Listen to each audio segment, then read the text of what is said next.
ذكرت في كتاب أنه سيخرج الإمام أو سيخرج أبو بكر وعمر ويقتلهما. نعم. الحسين سيقتلهما. نعم. وأيضا سيخرج المهدي، أيضا سيعود وسيخرج. سيعود المهدي. نعم. وسيعود أيضا الحسين. الكل يعني سيعود. نعم. ما أدراك أيها الشنسير. سيعود كلهم. سيعود جميع الأئمة ال12، لأن الإمام الحسين لا يستطيع لحاله أن يخرج الإمام كيف سيحفر القبر لحاله؟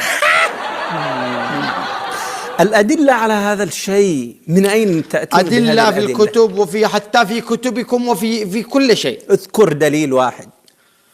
رجعين يا هوا رجعين يا زهرة المساكين.